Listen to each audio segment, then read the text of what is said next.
بسم الله الرحمن الرحيم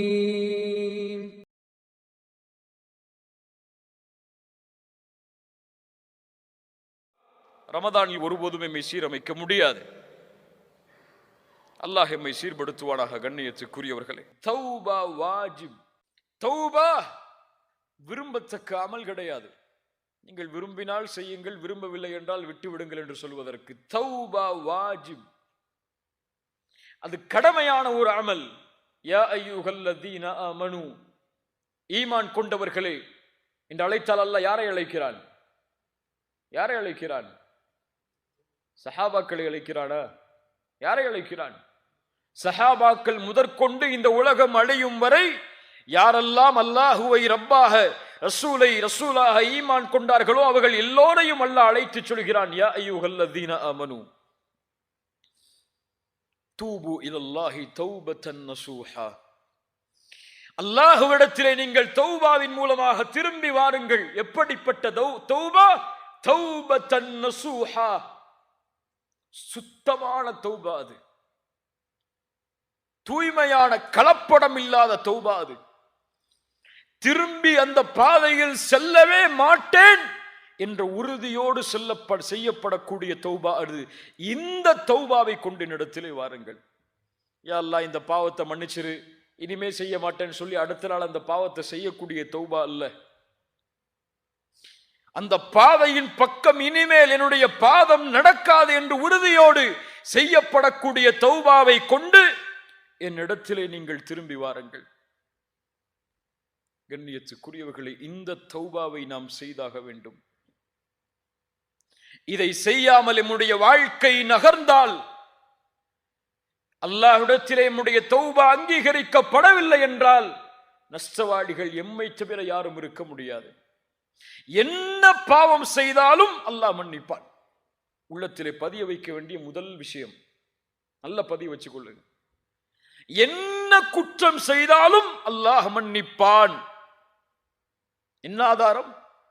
قل يا عبادي الذين أسرفوا على أنفسهم يا عبادي الذين أسرفوا على أنفسهم. தங்களுடைய நஃப்ஸுக்கு அநீதம் செய்து வரம்பு மீறிய என் அடியார்களே, பாவிகளை அல்லாஹ் அழைக்கிறான். நஃப்ஸுக்கு மாற்றமாக நடந்தவர்களை அல்லாஹ் அழைக்கிறான். லா தக்னது மிர் ரஹ்மத்தில்லாஹ், லா தக்னது மிர் ரஹ்மத்தில்லாஹ். அல்லாஹ்வுடைய ரஹ்மத்தில் ஒருபோதும் நம்பிக்கை இழந்து விடாதீர்கள். லா தக்னது மிர் ரஹ்மத்தில்லாஹ். நான் கொடிய குற்றத்தை செய்வேன், அல்லாஹ் என்னை மன்னிப்பானா? லா தக்னது மிர் ரஹ்மத்தில்லாஹ். நான் தொழுகைகளை தவற விட்டிருக்கிறேன், அல்லாஹ் என்னை மன்னிப்பானா? லா தக்னது மிர் ரஹ்மத்தில்லாஹ். நான் கொலை செய்தேன், விபச்சாரம் செய்தேன், இன்னும் அல்லாஹ்வால் தடுக்கப்பட்ட எல்லா காரியங்களையும் செய்தேன், எனக்கு இன்னும் வாழ்வதற்கு ஒரு நொடிதான் இந்த பூமியில் இருக்கிறது, என் பாவங்களை அல்லாஹ் மன்னிப்பானா? லா தக்னது மிர் ரஹ்மத்தில்லாஹ். அல்லாஹ்வுடைய அருளில் ஒருபோதும் நம்பிக்கை இழந்து விடாதீர்கள். இன்னல்லாஹ யக்ஃபிருத் துனூப ஜமீஆ. உங்களுடைய எல்லா பாவங்களையும் அல்லாஹ் மன்னிப்பான். யார் மன்னிக்க முடியும் அவனை தவிர என் பாவங்களை? என் தந்தை மன்னிக்க முடியுமா? தாய் மன்னிக்க முடியுமா? என் மனைவி மன்னிக்க முடியுமா? பிள்ளைகள் மன்னிக்க முடியுமா? என் பாவங்களை யார் மன்னிக்க முடியும்? வல்லதீன இதா ஃபஅலு ஃபாஹிஷா அவ் ظلموا انفسهم ذكروا الله فاستغفروا لذنوبهم ومن يغفر الذنوب الا الله. இப்படி குர்ஆன் பேசுகிறது பாருங்கள்.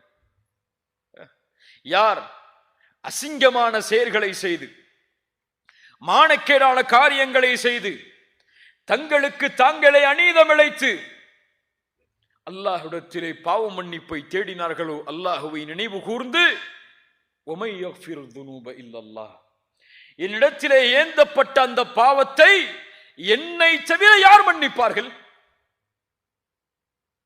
அல்லாஹ் பெருமையோடு கேட்கிறான். அவன் அந்த பெருமைக்கு உரித்தானவன். وَمَن يَغْفِرُ الذُّنُوبَ إِلَّا اللَّهُ. அல்லாஹ்விடத்திலே முறையிடுங்கள் இந்த வார்த்தையை கூறி, யா அல்லாஹ், என் பாவத்தை நீ மன்னித்தே ஆக வேண்டும், உன்னை தவிர எனக்கு வேறு வழி என்ன நீதான் மன்னிக்க முடியும் இந்த பாவத்தை, உன் வாக்கு அது என்னை மன்னிப்பா என்பது. அல்லாஹ்வுடைய ரசூல் ஸல்லல்லாஹு அலைஹி வஸல்லம் அவர்கள் சொன்னார்கள், நிறைய பேருக்கு இந்த பழக்கமே இல்லை, அல்லாஹ் பாதுகாக்கணும். அவர்களுக்கெல்லாம் ரசூலுல்லாஹி ஸல்லல்லாஹு அலைஹி வஸல்லம் ஒரு பட்டம் சொன்னாங்க, அல் பகீல்.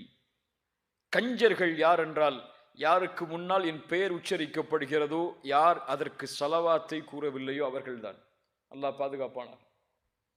முஹம்மது ரசூலுல்லாஹ் உள்ளத்திலிருந்து அன்போடும் பாசத்தோடும் சொல்லுங்கள். ஏதோ நாவுகள் அசைக்கக்கூடிய வார்த்தை அல்ல அது, உள்ளத்திலிருந்து அன்போடு எழ வேண்டிய வார்த்தை அது. ஸல்லல்லாஹு அலைஹி வஸல்லம் அவர்கள் சொன்னார்கள், அல்லாஹ் ரப்புல் ஆலமீன் இன்னல்லாஹ அஸ்ஸ வஜல் யப்சுத்து யதஹு பில்லைல் லியதூப முஸ்ஸிஉன் நஹார். அல்லாஹ் ரப்புல் ஆலமீன் இரவில் அவனுடைய கரத்தை விரித்து வைக்கிறான், பகலில் அடியார்கள் செய்த பாவங்களை மன்னிப்பதற்காக. அல்லாஹ் பகலில் தன்னுடைய கரத்தை விரித்து வைக்கிறான், இரவில் அடியார்கள் செய்த பாவங்களை மன்னிப்பதற்காக. எதுவரை? ஹத்தா தத்லு அஷ்ஷம்சு மின் மக்ரிபிஹா, மேற்கிலிருந்து சூரியன் உதயமாகும் வரை. என்ன அர்த்தம் அப்படின்னா? என்ன அர்த்தம் அப்படின்னா, கியாமத்து வரும் வரை ஒரு நொடி கூட அல்லாஹ்விடத்திலே இல்லை, இந்த நொடியில் அல்லாஹ் இவரை மன்னிக்க மாட்டான் என்று.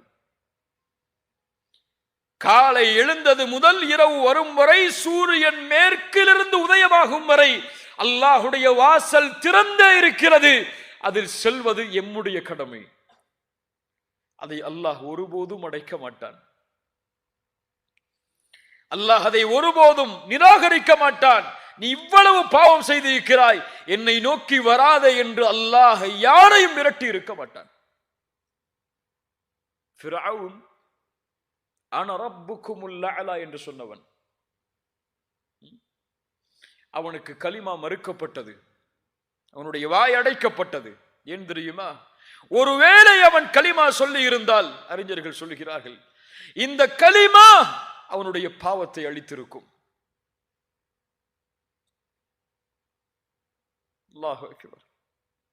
கருணையாளன் அவன், அவனுடைய கருணையை யாரும் எண்ண முடியாது. ரசூலுல்லாஹி ஸல்லல்லாஹு அலைஹி வஸல்லம் அவர்கள் சொன்னார்கள், லல்லாஹு அஷத்து ஃபரஹன் பிதௌபத்தி அப்தி. இந்த ஹதீஸை கொஞ்சம் கேளுங்கள்.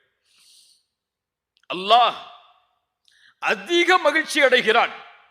அல்லாஹ் மகிழ்ச்சி அடைவது அல்லாஹ்வுடைய சிஃபத், அல்லாஹ்வுடைய குணம் அது.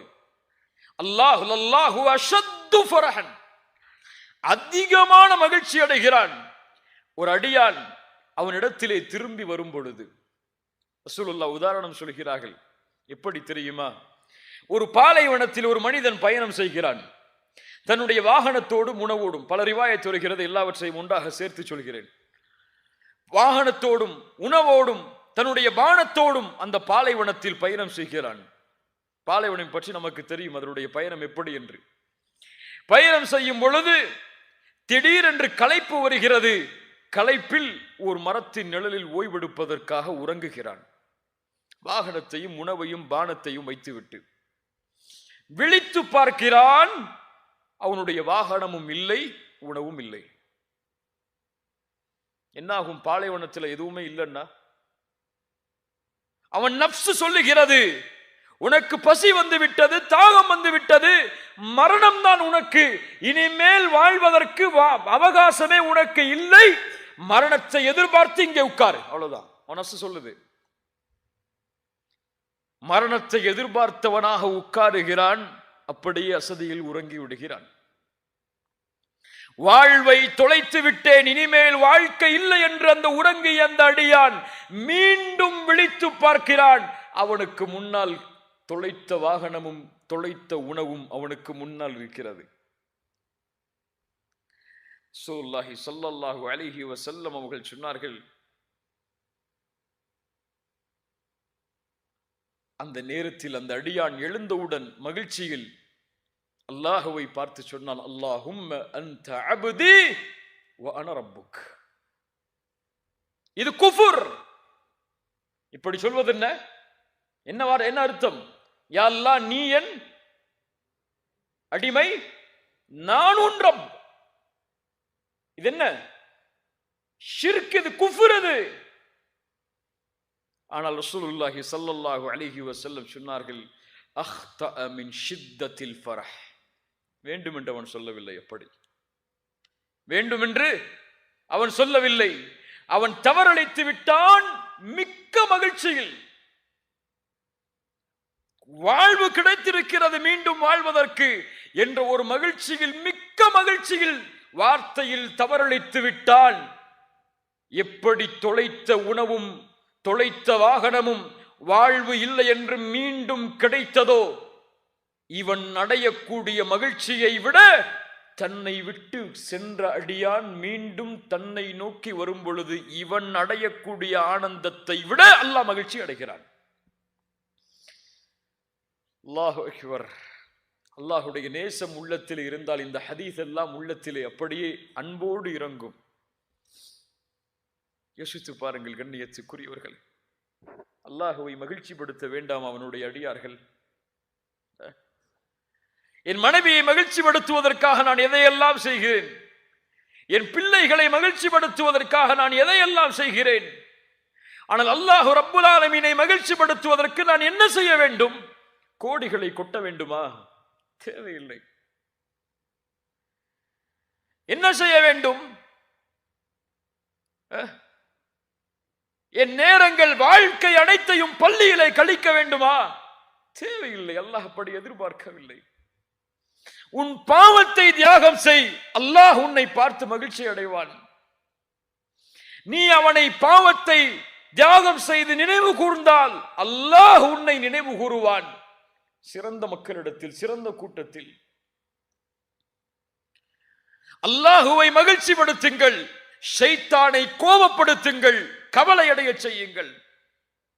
ஷைத்தான் கவலை அடைவானா? கவலை அடைவானா? ரசூலுல்லாஹி ஸல்லல்லாஹு அலைஹி வஸல்லம் சொன்னார்கள், எப்போது ஆதமுடைய மகன் சஜிதாவுடைய வசனங்களை ஓதி சஜிதா செய்கிறானோ அப்போது ஷைத்தான் விரண்டு செல்கிறான், அழுதவனாக அழுகிறான் ஷைத்தான். எப்போது அடியான் அல்லாஹ்விற்கு கட்டுப்படுகிறானோ அப்போது ஷைத்தான் அழுகிறான். என் நாசமே, ஆதமுடைய மகனுக்கு சுஜூது செய்ய ஏவப்பட்டது, அவனோ சுஜூது செய்கிறான். ஆனால் எனக்கோ ஏவப்பட்டது, நானோ மறுத்து விட்டேன், நரகத்தை உரித்தாக்கி விட்டேனே என்று ஷைத்தான் ஆதமுடைய மகன் சஜிதாவை ஓதி சஜிதா செய்யும் நேரத்தில் எல்லாம் அழுகிறான். ஷைத்தான் அழுகிறான் என்று ரசூலுல்லாஹி ஸல்லல்லாஹு அலைஹி வஸல்லம் அவர்கள் சொன்னார்கள். அல்லாஹ்வுடைய அருளை எப்படி விவரிப்பது கண்ணியத்துக்குரியவர்களே? ரசூலுல்லாஹி ஸல்லல்லாஹு அலைஹி வஸல்லம் ஒரு முறை சொன்னார்கள், அல்லாஹ்வுடைய அருளை விளக்குவதற்காக. கண்ணியத்துக்குரியவர்களே, அல்லாஹ்வுடைய நேசம் எம் மீது இருக்கிறது. இதை இரண்டாவதாக பதிய வையுங்கள். முதலாவது என்ன பதிய வைக்க சொன்ன? கவனிக்கிறீங்களா? என்ன பதிய வைக்க சொன்ன? முதல்ல யாரையாவது கூப்பிட்டு கேட்கவா, இல்லை நீ மொத்தமாவே சொல்றீங்களா? என்ன உள்ளத்துல பதிய வைக்க சொன்ன? முதல்ல அல்லாஹ் எல்லா பாவத்தையும் மன்னிப்பான்.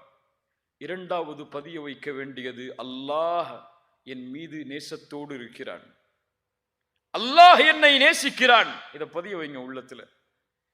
என் ரப்பு என் மீது நேசத்தோடு தான் இருக்கிறான். ஒருபோதும் அல்லாஹ் என்னை வெறுப்பதில்லை, அல்லாஹ் என்னை விரட்டுவதில்லை. அவனை நோக்கி நான் சென்றால் அல்லாஹ் என்னை விட்டு தூரமாக செல் என்று அல்லாஹ் கூறுவதில்லை. என் தந்தைக்கு மாற்றம் செய்தால் என் தந்தை சொல்லுவார், என் தாய்க்கு மாற்றம் செய்தால் என் தாய் சொல்லுவாள், என் பிள்ளைகள் எனக்கு மாற்றம் செய்தால் என் பிள்ளைகளிடத்தை நான் சொல்லுவேன். ஆனால் எவ்வளவு மாறு செய்தாலும் என் ரப்பை நோக்கி நான் திரும்ப சென்றால் மீண்டு வா என்று அல்லாஹ் சொல்லுவான், திரண்டு செல் என்று அல்லாஹ் சொல்லிவிட மாட்டான். ரசூலுல்லாஹி ஸல்லல்லாஹு அலைஹி வஸல்லம் அவர்களுடைய சபையில் நபித்தோழர்கள் மத்தியில் ஒரு பெண் வருகிறார்கள். யா ரசூலல்லாஹ், என் குழந்தையை காணவில்லை இந்த போர்க்களத்தில். சஹாபாக்களை தேடி வர சொல்கிறார்கள். அந்த குழந்தை கிடைக்கிறது.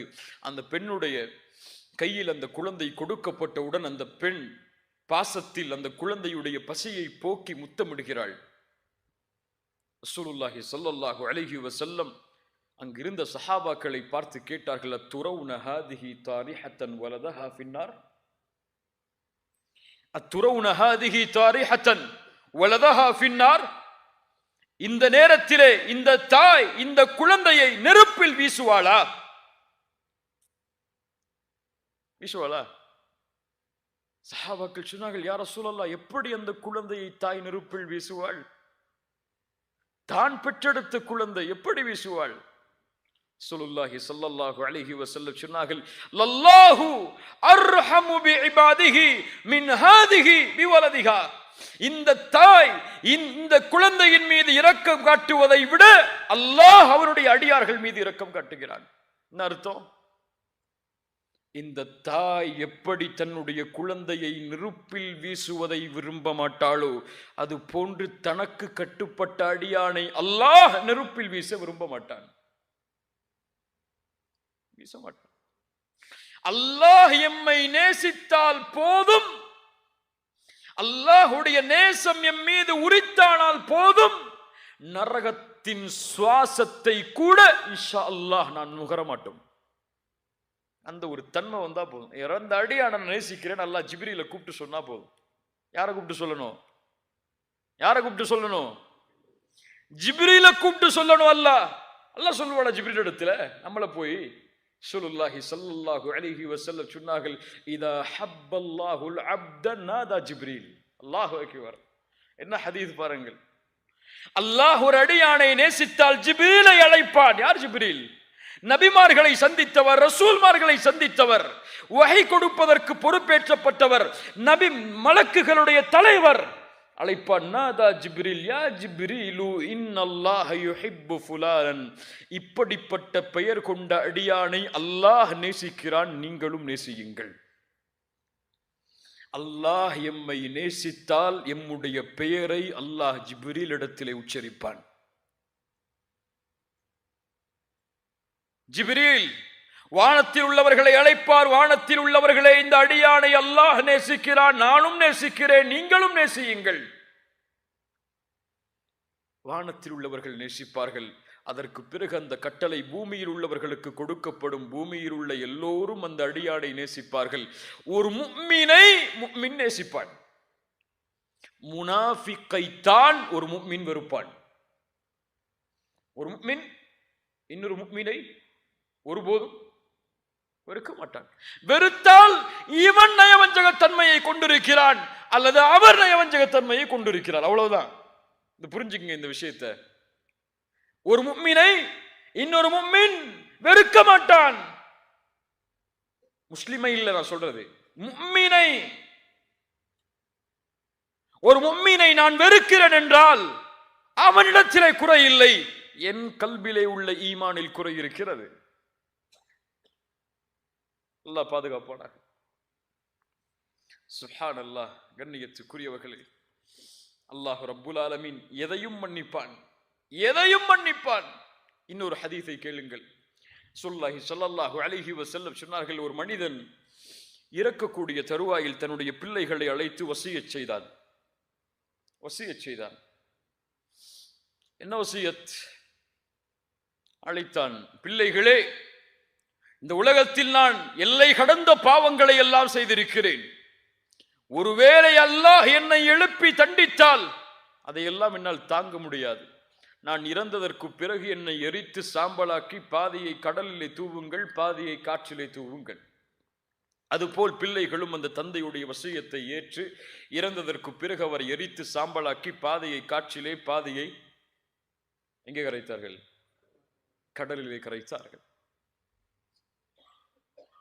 அல்லாஹ் ரப்புல் ஆலமீன் அவரை ஒன்று கூட்டினான்.